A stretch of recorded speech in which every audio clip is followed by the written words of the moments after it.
A warm, a warm welcome to everyone. Today we have students' presentation on Tibeto-Burman languages of Northeast India, and this is the second series. I would like to request Dr. Bijen Kumar Singh to kindly moderate the session. Now the session is open. Over to you, Dr. Bijen.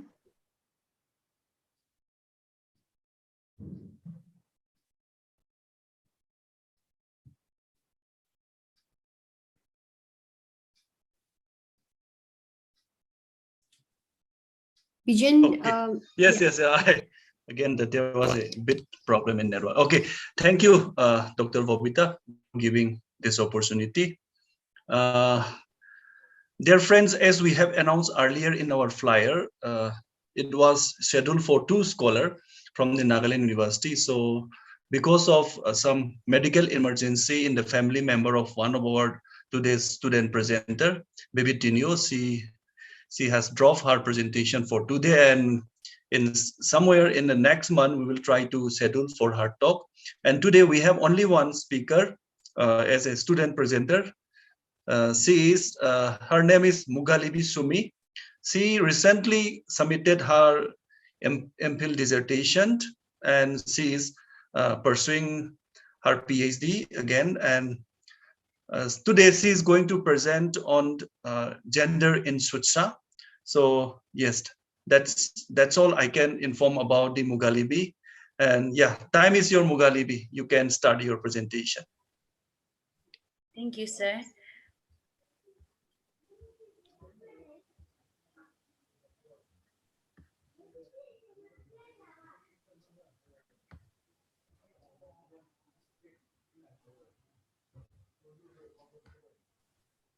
Can you see, sir? Yes, we can see it. Yeah, please go ahead. Good evening, everyone. Thank you for giving me the opportunity to participate in this presentation. And today I will be presenting on the topic gender in Sutsa. Okay, so Sitsa is a language spoken by the Sumi tribe. Also, previously it was known as Sema. And so Si refers to the Si people, Sumi people, and Tsa means word or language. So it basically means Si people speaking a Si language. And then the majority of the speaker can be found at Zinaboto district, that is one of the district in Nagaland. And also the speakers are not only limited to Zinaboto, but also can be found at other part of the district, Dimapur, Kohima, Mokokchung, Tungsang, Kifri, as well as in the Tinsukia district, Assam. As per the 2011 census record, the speakers were estimated to be 140,757, but that is only the overall speaker from the Zinaboto. But globally, the speaker are estimated to be 2,56,000 to 3 lakhs. So according to some classification made by the eminent scholars, according to Gerson, Sutsa, in his language classification, he grouped Sutsa along with the Angami, Rengma, Kejama in the Western group. And according to Berlin, he placed the Sutsa under the Angami Pochuri group, consisting of Rengma, Chokri, Keja, and Mao. And so before I get into the topic, gender of Sutsa, I would like to share a little bit on the status of the language at present. And so the Sumi grammar is taught till the higher secondary level. And then there is also an institution called Sutsa Academy, which was mainly established with an aim to allow its people to learn how to read and write their mother tongue, and also to know the value of their language. On the publishing front, they have a weekly journal called Sumi Zimhle and a monthly bulletin called Izatsa. And currently they have 5 dictionaries: Sumi Anglo Dictionary, Anglo-Sumi Dictionary, Sumi Bible Dictionary, Sumi Legal Dictionary, Dictionary of Homonym and Heteronym in Sita. And currently there is another project going on for the Anglo-Sumi Dictionary, which if successful will be published next year. And if any of the listeners today wants to check on the linguistic point of view or the language of the Sutta, you might want to check on Amos Bitio, Sridhar, and J.H. Hutton. Okay, so now straight away to the topic, gender. So all of us are familiar with what gender is. And it is the identifying of the noun entities into masculine, feminine, or neuter. And here the discussion for this presentation will be based on the distinction between the animate human and non-human. And in animate human, the Sutta, in Sutta we have four markers, two each for masculine and feminine. And they are here. Li are for feminine, and masculine is the masculine are pu and to. And uh, most of the markers occurs in the vocational terms like liu, li, and pu. The masculine and feminine markers occurs in vocational terms, or like the character terms, like as shown in the example here. We see akemi, that is the natural neuter, and the masculine pu, ake, liu, male servant, female servant, and likewise groom and bride, and male student, female student. And also the occurrence of the masculine markers pu is not consistent and hardly occurs in comparison to its feminine counterpart, as can be seen here in the examples. There is no, oh, so sorry. There is no marker here in masculine, like pu is not seen. Yeah, Mughalivi, one interruption. You have plenty of time, so you can, take time showing your data to the audience. Okay. Okay, yeah. Okay, sure. Sir. And so this we see no masculine marker here in these examples, like aleki pio. It's just the masculine markers are mainly referred in general terms, and it depends on the discourse setting for the listeners to understand. And as for the feminine, we have the reason could be that because here, like here in Sutta, it distinguishes the third person pronoun, but not third person pronoun for feminine, but not for masculine as a separate marker. And then there is a neuter part that can be referred to both a boy and a girl, but there is a feminine li, and that may be the reason why this there is feminine marker in other can be seen in other instances, whereas the masculine is only referred in terms of generality.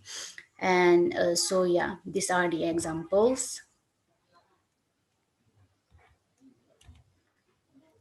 And the feminine marker li and the masculine marker to, these two are the markers that occurs mainly in the naming of a person, or when someone is like when we refer to someone according to how they behave, like in the third example, a talkative person, we just include the suffix li to the talkative, talk, zavi is talkative there. And so by adding a li to zavi, talkative, it can be referred to particularly a feminine. Likewise, zavi, to indicates the masculine marker.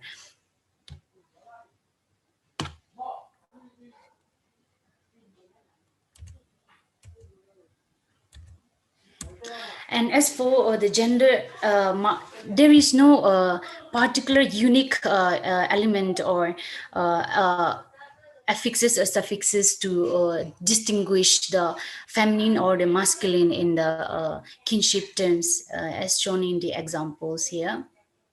Apu, Aza, and probably the masculine marker that we discussed just now, the Pu, might come, probably is been taken out from the father Apu here.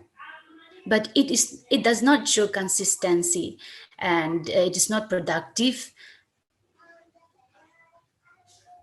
Yeah, so there is no separate markers here. When we come to the animate non-human, the Sita has rich markers, like 6 markers all in total, and then it occurs as previously in human, it occurs as a suffix, the li, pu, liu, and to. But when it comes to the animate non-human, it does not occur as a suffix. In some instances, yes, but not as a suffix, but usually it follows. And this there are 6 markers which are used, to distinguish the bird and the animal category, the animal with horns and without horns. Likewise, even their counterparts, the markers to mark the counterparts are different. And even the female before and after offsprings are differentiated. And there is, among these 6 markers, there is a particular morphological representation, that is Ali, which is used for both gender, male, female. And so uh, the distinction is made through the end tone. The female ends with the high tone and the male in the mid tone. And these are the markers. Where is my, okay. So male animal without horns, they're referred Ali. And with horns, the male animals are referred to as Atzi. Birds are Adu. And likewise, without animal, without offspring, Ani, horn, with offspring are referred to as Ali. Offsprings, with, with offsprings, Aku. Without offsprings, Ali. And offsprings, Aku. The markers will be discussed separately. So the female marker Ali. So this Ali is referred to the bird category, and or also to the female counterparts, also to the male counterparts, that is the female having horns. And then this is referred, Ali is referred only to the female that does not have an offspring yet. And so these are the examples given in the table. And sometimes, as shown here, in some cases, as in the first example, Auli, the A can be dropped and can be called Auli instead of like Ali. Both are also possible, but it is not possible like in the second example, Arau. Arau Ali, Arau Li, it is not possible to call Arau Li, but just Arau Ali. It should follow instead of dropping the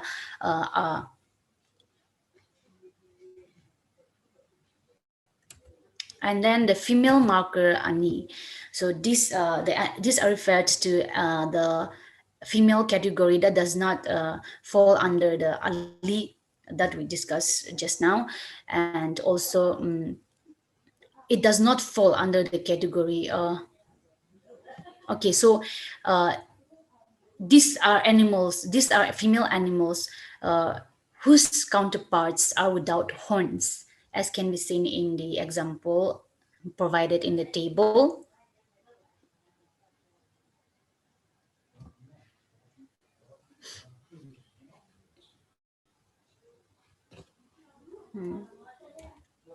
And the next is the female marker Aku. So irrespective of any categories like horn, without horns, bird, yes, bird or animal, this Aku is referred to all the animals, birds, animals that already has an offspring.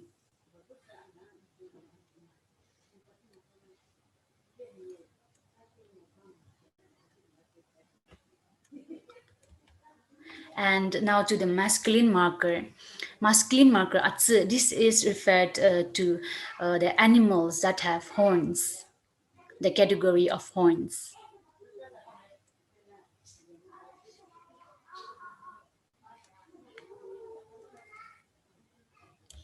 And the next is Ali.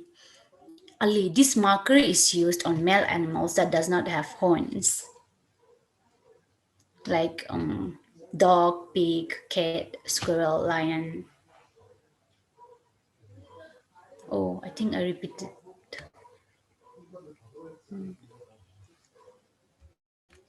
And the last marker is the masculine marker adu. So this marker is used for referring to the male category of birds, only the birds, like shown in the example, a chicken, bird, peacock.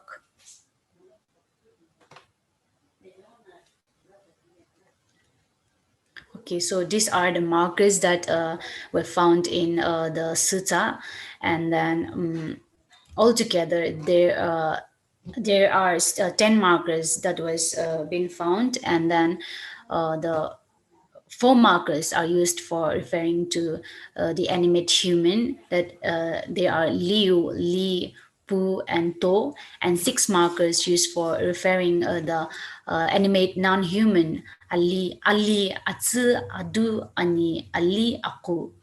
And so yeah, with emphasis between birds and animals, animals with horns and without horns, female with offspring and without offspring. Thank you. Thank you, Mughalivi, for that wonderful, very short and a very comprehensive study on your gender in Sutsa. Yeah, definitely. I was very fascinated, to show the kind of gender system that is, in your language. And now among with us, we have Dr. Thangi Changti ma'am and Dr. Pau Thang Haukif, as well as our colleagues as well. So it's the time for question discussion for the Mughalivi's presentation. So I request our participants to kindly unmute, and you can ask directly to the Mughalivi.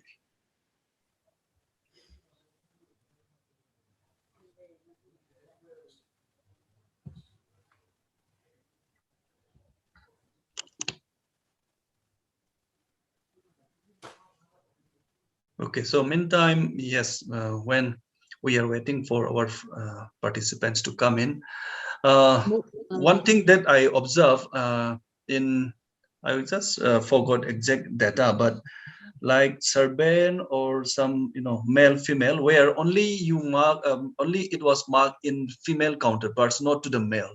So one reason there could be that those professions must be maybe only for the male thing, which was practicing from the from maybe a practice that is done only in your language. That is the reason that there is no a particular marker that to identify it as a masculine separately. Okay, so meantime we have a question in the chat. It's from Thangi madam, that not on gloss, a male cow could be male bovine, chicken sends to poultry. Yeah, peacock is male, peahen is female. Yeah, this is about the glossing that you can check once again. Yeah, thank you, Mughalivi, madam. I have a question. Okay, Mughalivi. yeah. Yes, please go ahead. I just want to know that, as you have said, that there is no gender marking in kinship terms. So if you want to address, say, say sister-in-law, okay, and your brother-in-law, in that case, how would you address that? Achi, ani. Achi? Achi, ani.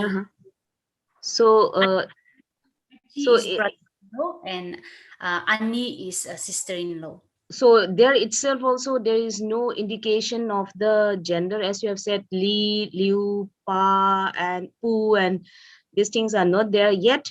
You understand the syllable achi. Is there any meaning for at and chi? Can it be separated? No, ma'am. Okay. Okay. So this can be a case of lexicalized gender. The word itself can give the meaning of either masculine or the female. This is interesting. Yeah. Thank you. Thank you, ma'am.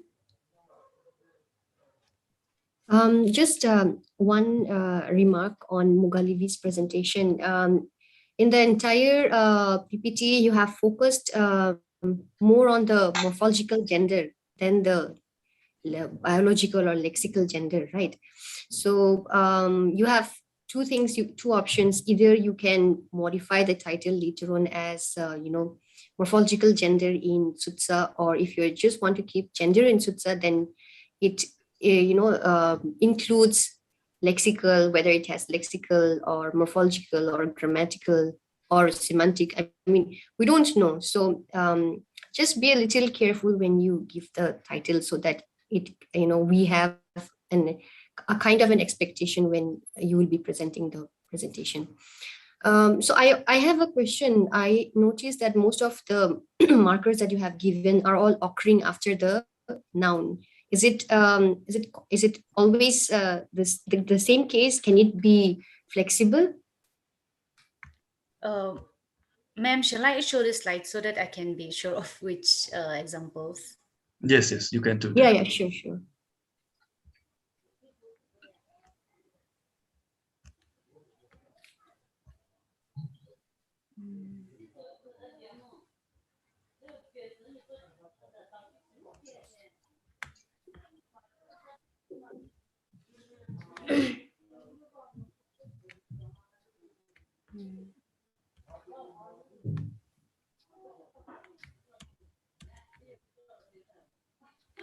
Yeah, open your file.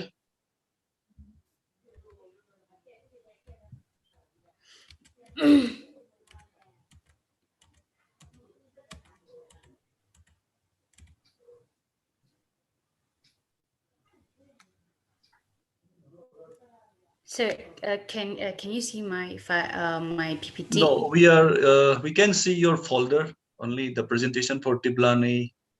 Okay, Presentation one.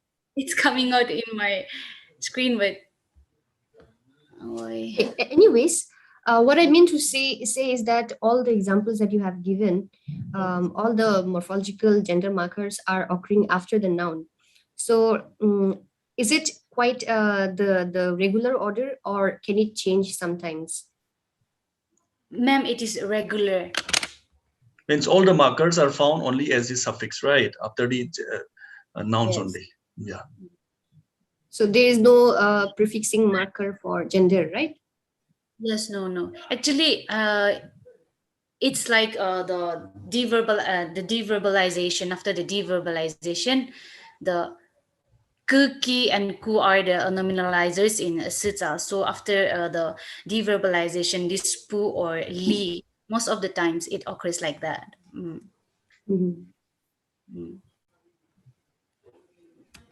Yeah, okay, that's all I wanted to know. Okay. Thank you, Monali. So I think some more members just joined now only also. Paukthang sir, any observation or comments for the Mughalivi's presentation? Not so, no. Yeah, no. Okay, thank you, sir. So the scholars and the students are also encouraged to, make any comments, or if you have any query, then you can, share with us or with the Mughalivi. Yeah, Tosi, I think you have something. Yeah, sir. I want to ask question to Mughalivi. Yeah, go ahead. Okay. Yeah. I think I'm audible, is it? Yeah, you're. Yeah. My question is regarding the gender marking system in the kinship turn. She said in one of the slides that there is no specific marker, right? So I was just wondering, in our language, let's say I speak Ao. So in Ao, of course, we don't have specific marker for male or female in our kinship, but we have something, I don't know what marker do we call that. So if I have to say my uncle, then we place our father's name first, then comes the particular word. It's like father's brother. And so this is how we know that this particular word refers to male. So the same thing happens with the female as well. So if I have to say my aunt, then I use my mother first, then comes the word, plus word, then becomes mother's sister or mother's elder sister, younger sister, something like that. So this is how at least we come to know that this is female or male. This system is happening in our. So I just want to know, is there anything as such in Sitsa as well, so that we know that this particular word refers to female or this particular refers to male in the kinship term? Actually, we use like mother's eldest sister, like mother, and after mother or sister, afo akichu, like afo is sister and akichu is like the adjective for eldest, and so we use in that way. Same thing for father, mother, uncle, or auntie. All right. So can we say that the prefix word that is added before the main word, can we say that that prefix becomes the marker, gender marker?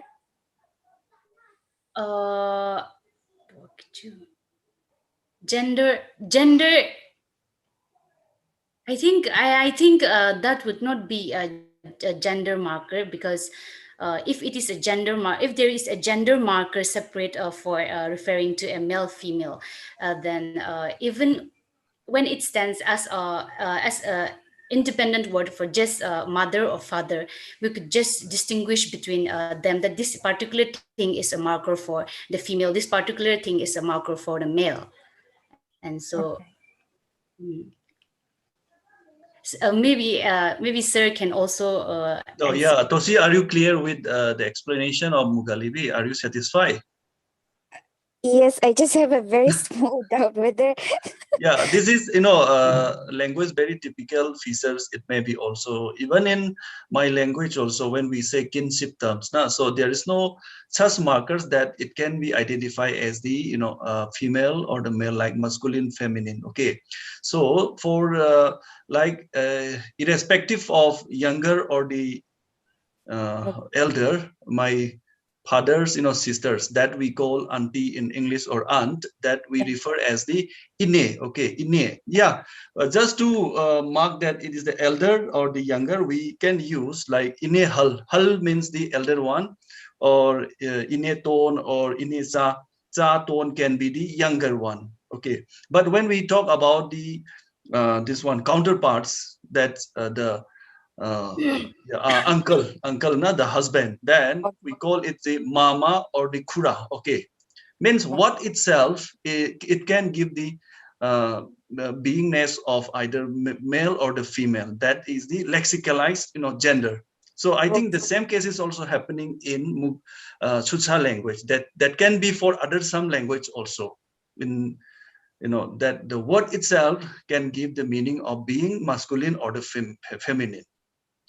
So that is my observation. So yeah, other participants also can share that is the same thing happening in their language, or they have a very systematic way so that it can be identified as a regular marker for the male and the female counterparts. And even bachelor or the spinster, let's say in English, we in my language, that is in my Tailol or the Manipuri, we say pakhang. Okay, pakhang means the bachelor part, and the spinster means that we refer as the laisabi. Okay, laisabi pakhang. There's no any markers so that we can classify that this is the marker for feminine, this is the marker for masculine in terms of this kinship terms. That is, I think, the same case happening in Sucha also. Yes. Okay, and as Toshi was sharing about the outset, she said that a prefix can be added so that it can give the masculine or the feminine to refer to auntie or the uncle. I think it was that was your query, right, Toshi? Yeah, yes, sir. Okay, so I think in Sutsa that is not happening. Okay, thank you so much. Yeah, and just one remark I wanted to add from my language. Like, of course, it is clear that kinship draws lexical distinction based on gender. But we have one one term, ade, where I mean, of course, I is the first person, and de refers to, it can be a male, it can be a female. Like it can be a father's, younger brother, or father's younger sister, or it can be mother's younger sister or mother's younger brother. So it kind of relates to the younger counterpart, but it can be both, paternal or maternal. So anybody becomes an ade. It's like a common word, when we call in English auntie, or maybe in the spoken Hindi is auntie ji or uncle ji. So it basically, kind of equalizes in that context. So you can also look for, if it is there in Sutsa, if it is there at all, if there are some kinship terms which equalizes the gender, then I think and that would be interesting to see. Of course, when you talk about ade, it is actually more male than female, but it is also used for both male and female. Okay, so that means ade is for auntie and ade is also at the same time for the uncle also. Yeah, for the younger, and it can be paternal, it can be maternal. But actually, ade is actually father's younger brother, but it is used for everyone else. And the one to whom I might be calling ade will also call me ade. So it kind of is reciprocal. So that is quite interesting, that a younger generation is also addressed with the same way. So you can look at this kind of gender or neutral gender or neutralized gender in the kinship terms also. Right. Yes, that's a very good observation and comments from Dr. Monali. Yes. So any other suggestion, comments, or the observation? Dr. Temsu joined us late today, so I don't know if he has something that he can share in this regard. You're welcome.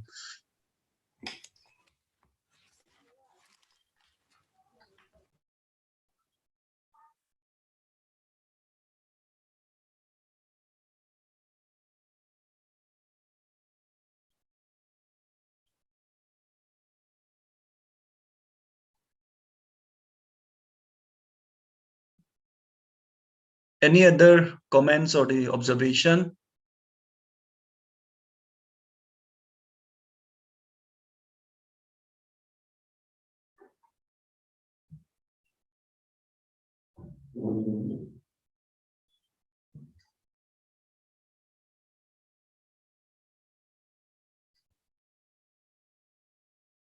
Okay. Oh, this is from the Monali only. She has already spoken on it. Yeah. Kinship has lexical or biological gender in these languages. Okay.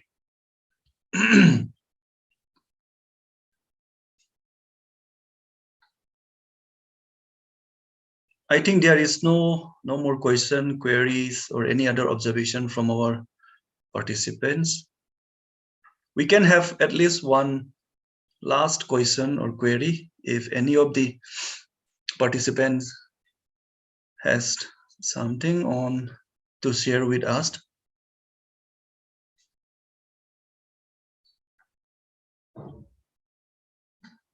Okay, I think that's all. So yeah, thank you, Mughalivi. So I think you have noted down some of the suggestion and feedbacks that was given from our participants, and yes, especially from Changte ma'am, she suggested you to look into your glossing and the words that you are using for animals, male and female, that you can cross check once again. And as Monali suggested to check, any neutralized gender that you can check in your language. And yeah, for the latecomers, we have an announcement to be made. Earlier in our flyer, we scheduled for 2 student presentations for today, but unfortunately, one of our student presenters, a family member, had a medical emergency, so she has to rush to the hospital. So she has dropped for today's presentation, and in the next month, or maybe in the near future, if there is any possibility for her, then we will try to give another chance for her. But for today, we have only Mughalivi's presentation, and with this note, we can wind up for today's presentation. And Now I would like to request Dr. Monali Longmalai to kindly propose the vote of thanks. Thank you, Dr. Bijen, for moderating the session for our presenter, Ms. Mughalivi Sumi. And thank you to our presenter today for her wonderful presentation on the gender in Sutsa. And I hope with all the feedback that she has received, she will do wonderful research on this particular aspect of the language. So all the best to you. And thank you, Dr. Bobita Sarakem, for announcing the session as the chairperson. And thank you to Changte Mem also for being a part of the discussion. And thank you to all the participants present here today. And we will see you soon in the next talk series, which we will announce shortly in the Facebook group and in WhatsApp. So thank you and have a pleasant evening. Good night. Okay, Good night. thank you. Good night. Good night. Good night.